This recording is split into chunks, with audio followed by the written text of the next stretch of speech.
This is sort of the successor to my riff a day videos, except instead of being riffs I've written and come up with myself, this will be great riffs written by other players. Some will be iconic, some will be a bit obscure, and all the shades in between. There won't be any talking in these videos, just a full speed version of the riff followed by a slow one, both with the tab at the top of the screen, just like I normally do. Now the idea here is that they should be pretty short and hopefully easy enough to follow, so you can get some new riffs together really quite quickly without having to sit through an unnecessarily long video. For the tab, with any notes I put in brackets like this, I'm leaving up to you to decide whether you like the note in there or not. It might also be two guitars playing and only one of them doing those notes, or I might not be 100% certain on the chord voicing. Notes like this, however, with the tie in the notation are just being held or sustained.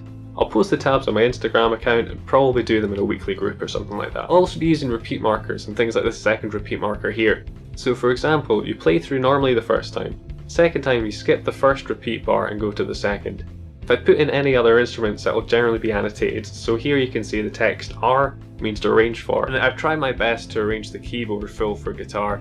You could just play the guitar part there, but the keyboard part, I think anyway, sounds particularly cool and naff at the same time, which is sort of like the 80s in a nutshell, I suppose. And with those notes in parenthesis, I've left a comment saying they're generated by a harmonizer effect if you want to kind of authentically do it yourself. You can also see I'll put in stuff like the palm muted chord in bar 2 or the hammer-ons and pull-offs in the second time bar to try and get the nuances of the riff across. I'll really make an effort to put all the stuff like that in the tab, so when in doubt just have a good look at it and hopefully I've remembered to put all the necessary information in there.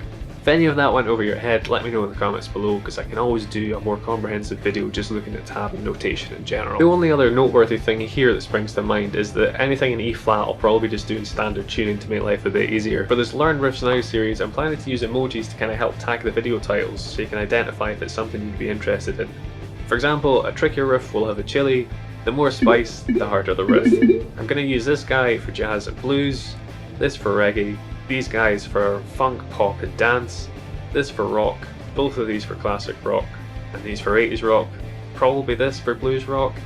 Here we got metal, power metal, nu metal, death metal, rap, ambient, psychedelic or space rock, stoner punk rock, TV tunes, video games and that sort of thing, surf, and this will probably be country and folk. Now I might adapt or change this as I go on, but I think that'll do for now. I'm planning to keep my main videos on a Friday and have the Learn Riffs Now probably be on a Monday and Wednesday. Okay, so that's really this series in a nutshell. On a side note, if you're looking for original riffs, there's a YouTuber going by the name of Dan Barracuda.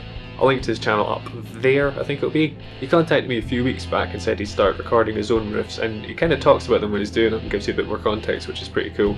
So if that seems like your cup of tea, pop on over and check it out. The Learn Riffs Now videos should be up pretty soon, so keep an eye out for them, and feel free to drop me a line if there's any requests or that sort of thing. Cheers.